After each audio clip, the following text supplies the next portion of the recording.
تعودوا نعمة الله لا تحصوها إن الإنسان لظلوم كفار. Allah mengikuti mutaku tujuannya. Sokit ikut tujuannya di mana di bawah. Orang kantor, orang itu. Kantor, orang itu. Tuhan masuk nama Allah. Orang yang tak dibunuh. Orang yang tak tahu bersuara. Dibunuh. Orang yang tak tahu dibunuh. Orang ini dibunuh. Nah, orang yang masih boleh kalau yang dijanjikan boleh melakukan Allah Subhanahu Wa Taala Taala. Boleh dinyatakan Allah Subhanahu Wa Taala Allah akan berfirman. Wa'alaikum innal ladzina amanu wa 'amilus shalihati ulaika hum khairul bariyah.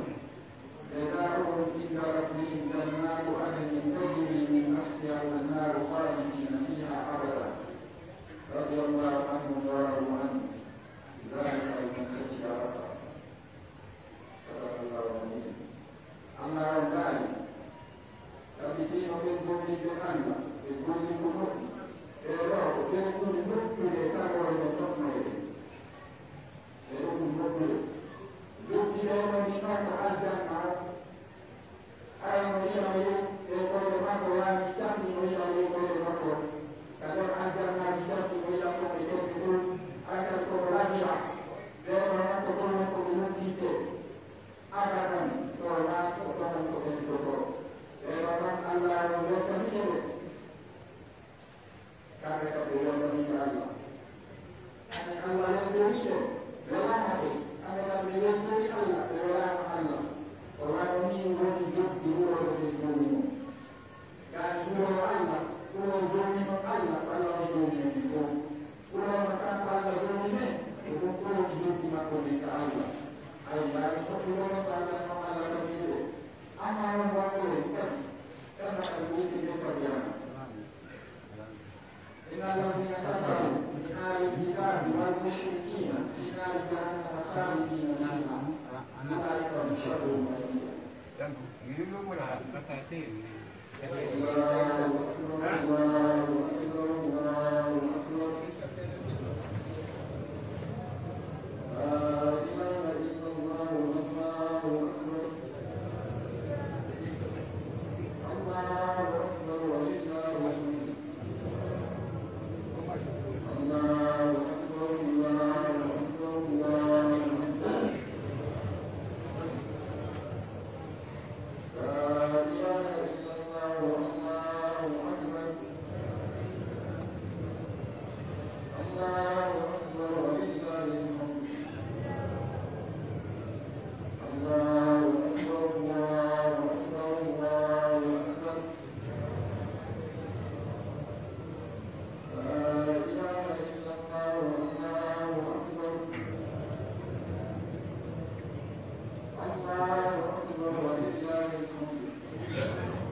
Quizás soltanto basi, però poi se lo guardi per poi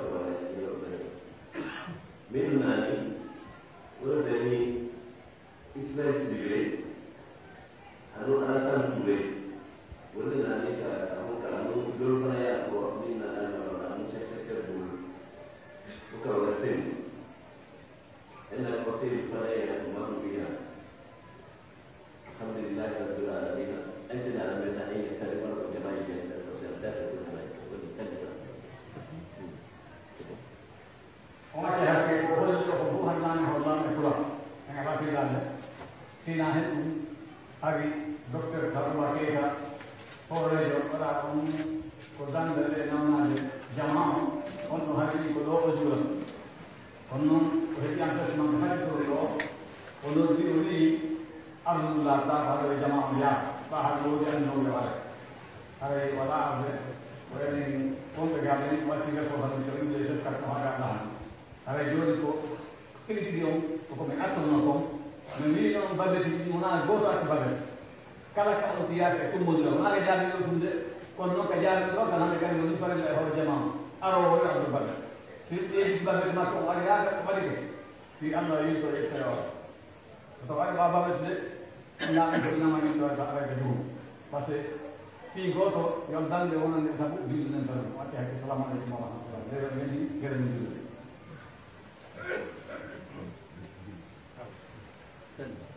Oh, nggak sih.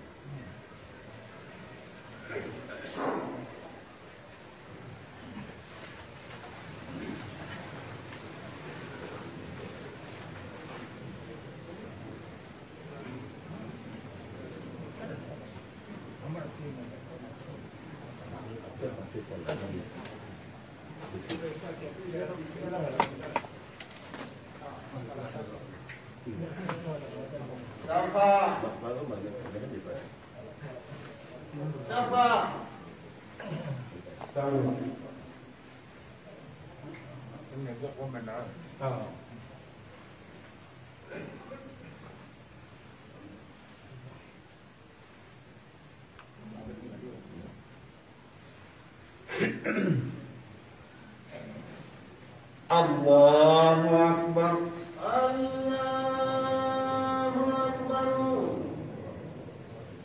Allahu Akbar. Allahu Akbar. Allahu Akbar. Allahu Akbar. Allahu Akbar. Allahu Akbar.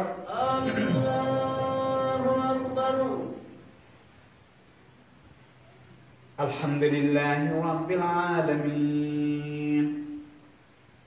Ar-Rahmanir Rahim Maliki Yawmiddin. Iyyaka na'budu wa iyyaka nasta'in. اهدنا الصراط المستقيم صراط الذين أنعمت عليهم غير المغضوب عليهم ولا الضالين.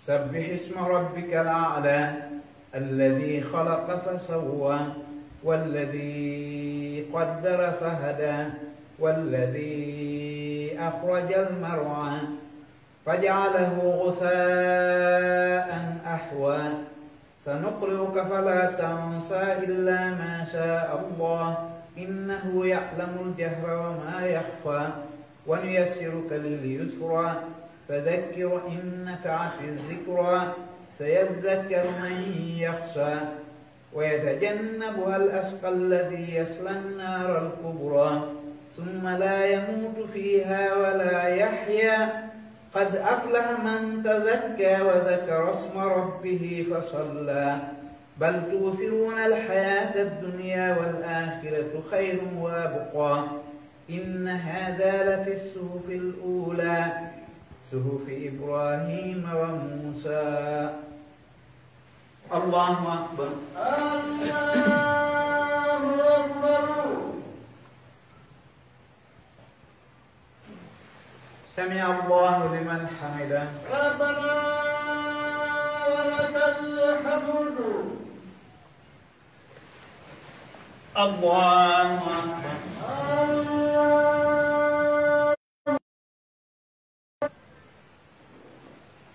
الله أكبر.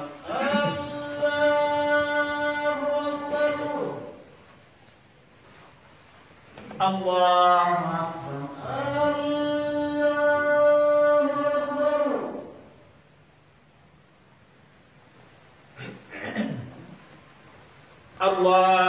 أكبر. الله أكبر. الله أكبر. الحمد لله رب العالمين الرحمن الرحيم مالك يوم الدين. إياك نعبد وإياك نستعين. اهدنا الصراط المستقيم صراط الذين أنعمت عليهم غير المغضوب عليهم ولا الضالين.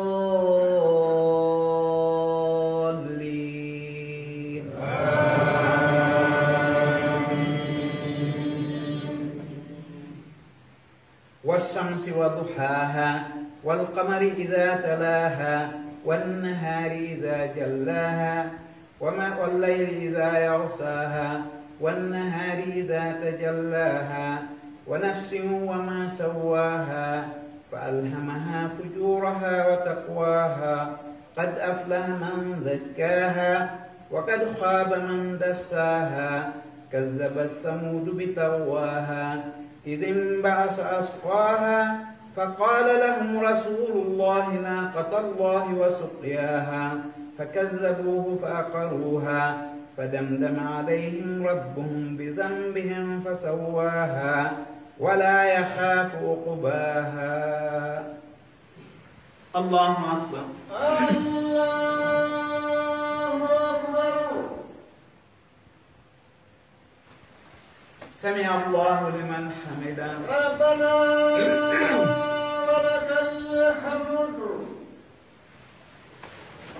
الله أكبر.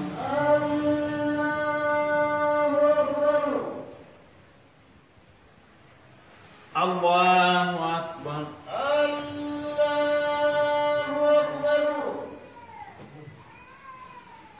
الله أكبر.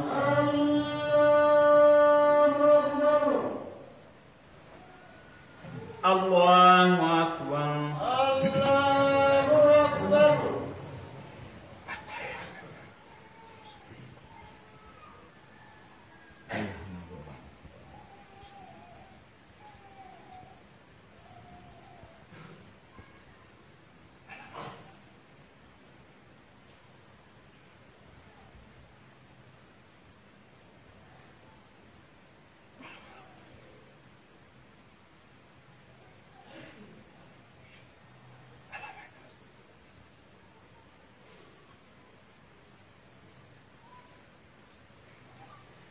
Assalamualaikum warahmatullah.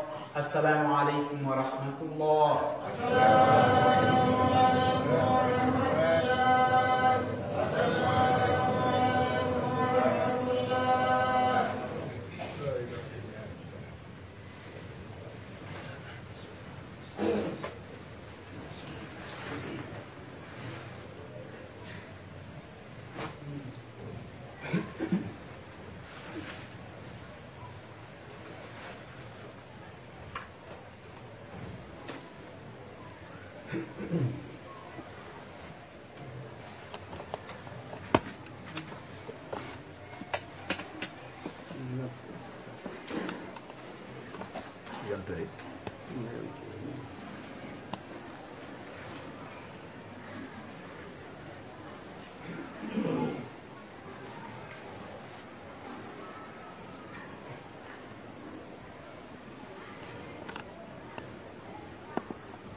Bismillahirrahmanirrahim.